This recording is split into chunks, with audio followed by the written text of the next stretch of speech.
Kodwa nje most yabo iParliament most yabo iziqo zabo zilile 40.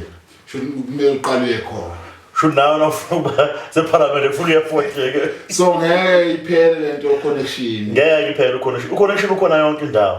Nangakutshela nje sibale ukulanzele futhi ngibuyele kuyo yasekaHlizo namaza mazama. Yeah. Emngceleni igada amasotsha. La ngaphakathi igade ama-SAP yakithi. So nje uhulumeni ekhipha amasotsha ukuthi awayolekelela amaphoyisa. Vele labantu laba bangenela ngokungemthetho badlule kuwa amasotsha. Bashiya imali bangena ngaphakathi. Yabo.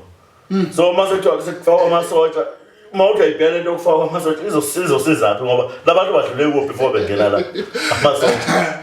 Okushawa nje umphakathi. Umphakathi oshawayo lapha ngoba egcina lokho usuzwa sekuthiwa lamasotsha ngeviki acosta 1 billion. 1 billion nawuthi abheka yini awayenzile ayikho. Ngoba lapha bafike bathatha nje imshini le bathatha labantu laba bababopha bafaka lapho emaveleni baselindela labantu abaselindela. After 1 week 2 weeks labantu babona sesinabo la. Lento okuhambisa abantu le makubo bephinde bebuye efana. I think ama South Africans uzomela ukuthi ayijwayele lento yokuhamba. Bahamba bayabuya. In and out le uyangena yaphuma. Yabo.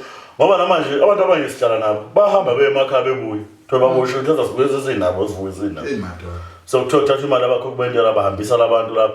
Labantu akusekho easy ukuthi bahambe baningi kakhulu. Nangakulinganisela nje iHillbrow. iUvel. iMalvern. GoBruma nje ngeke nje idolobha. Li-onwa yibo idolobha. Abantu bahlela abasemzansi bahlela emalokishini. Bahlela emkhukwini. Abanye bazibana ama-title deed ala emkhukwini. Emalokishini. Madoda. Manje so lento lena akukho easy ukuthi ungayiqeda. Ngoba lento nawuthi uyayiqala uyaphakama wona kuthiwa uzosizini ufuphi. Yabo. So manje akukho easy ukuthi lento ngaphi izophela. Ngeke iphele. Wena uma ubheka mangathi yini okumele yenze ukuze inqondo lesimo? Sekukancane ukuthi i-decision yalento inganqandeka. Yabona nje Eastern Cape kuthiwa bekubekwa ini. Kuthiwa inkosi yama-Nigeria Eastern Cape. Ngapha besuthu bebethi Newcastle nomnambithi indawo yabo. Zolo lokhu ngiyacanga ukuthi mhlawumbe nawo kwayizwa bathi indawo yabo le yabo nalanje. So manje okusho nanje bahlendlela la manje sesihlele eZimbabwe mhlawumbe sihlele eCongo.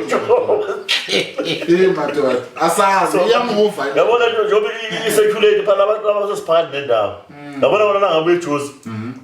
Ama-flat job engayiJozi agcwele bona bodwa. Madoda.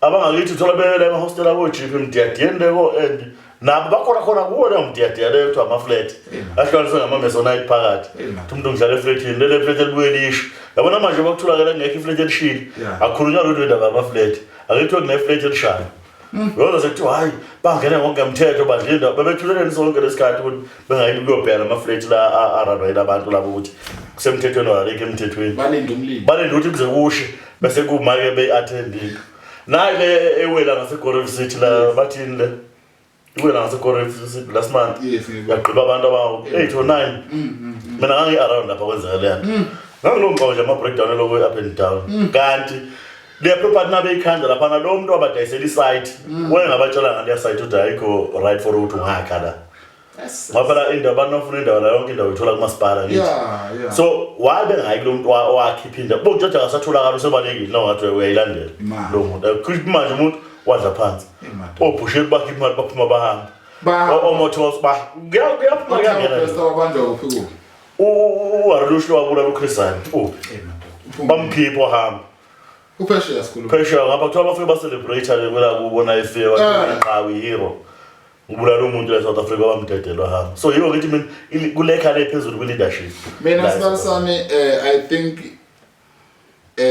abaholi bethu angibuze wena uma ubheka wena umsebenzi wabaholi wamakhosi wesintu ukhona manje amakhosi ngingawubeka ngithi umsebenzi wawukhona inkingi ile bashayayo baphethwe nabo yabona manje ugovernment ungene wagamanxa lezinto khona into imithetho esishaya ugovernment abeshawa abantu amakhosi yabo inkosi yahola ugovernment uyahola kodwa manje uthi abheka inkosi igcina manje umthetho sewushaya endaweni yawo la kusuke iphethe khona lapha emakhaya ayisakwazi ukushaya umthetho ongathiwa mhlambe uthathwa abantu bonke mangabe inkosi ngiphethe inkosi uzwane mina kusho umthetho ngizolayela umthetho wenkosi uzwane kuphela le engiphethe yabo ngoba labantu phela njengoba kukhona lethu Ingonyama Trust Ingonyama Trust ngicabanga ukuthi ithatha indawo eningi kakhulu ngapha KZN yabo so kodwa manje uthi uyabheka ugovernment uyangena kuyo khona ufuna ungena khona lapho kwiNgonyama Trust eshaya imithetho yakhe khona lapho naye kodwa nayo inkosi ikhona lo ufuna ngabe yona umuntu orula ngengonyama trust ubani lo holela inkosi